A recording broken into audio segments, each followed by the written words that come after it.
नमस्कार, आप देख रहे हैं द लखनऊ पोस्ट।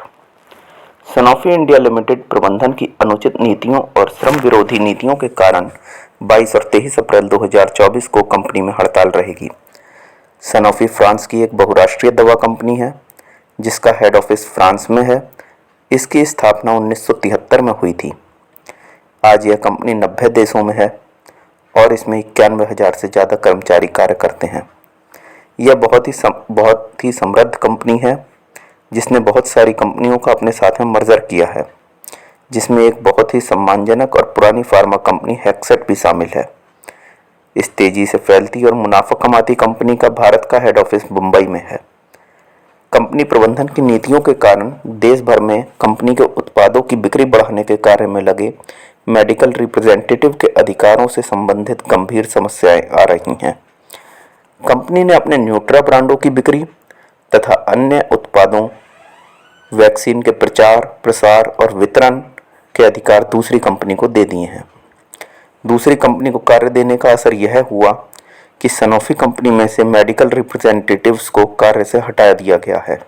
साथ ही 2 प्रमुख फैक्ट्रीज में वर्कर्स को वॉलंटरी रिटायरमेंट के लिए मजबूर किया गया और इन वर्कर्स को कहीं दूसरी जगह रोजगार की तलाश में मजबूर होना पड़ा। प्रबंधन की नीतियों के कारण सेल्स प्रमोशन कर्मचारियों को असुरक्षा ने घेर रखा है। जिन कर्मचारियों ने कंपनी के उत्पादों के प्रचार प्रसार में जान की बाजी लगा दी, उन्हीं वर्कर्स की आजीविका को सनोफी ने दूसरी कंपनियों के मुनाफे को बढ़ाने के लिए जोखिम में डाल दिया।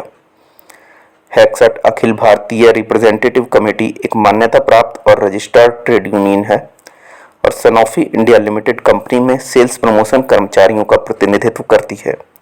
सनोफी इंडिया लिमिटेड के प्रबंधन और संबंधित अधिकारियों से बार बार अपील करने के बावजूद समाधान न किए जाने के कारण इस मामले को कंपनी के मुंबई और पेरिस मुख्यालय तक तथा केंद्रीय श्रम मंत्री से लेकर श्रम आयुक्त तक बार बार संपर्क किया गया, लेकिन कोई ठोस नतीजा नहीं निकला।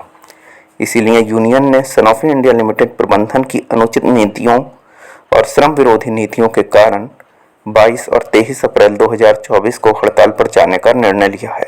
यूनियन ने कंपनी द्वारा प्रचार के लिए दूसरी कंपनियों को अधिकार देने के संबंध में अंदरूनी व्यापार और लेन देन की संभावित चिंता व्यक्त करते हुए Mumbai stock exchange, national stock exchange और माननीय नेशनल कंपनी लॉ ट्रिब्यूनल को भी पत्र भेज दिया है। हेक्सेट अखिल भारतीय प्रतिनिधि समिति के जनरल सेक्रेटरी श्री चंद्र कुमार ने एक प्रेस विज्ञप्ति जारी करके यह जानकारी दी। धन्यवाद।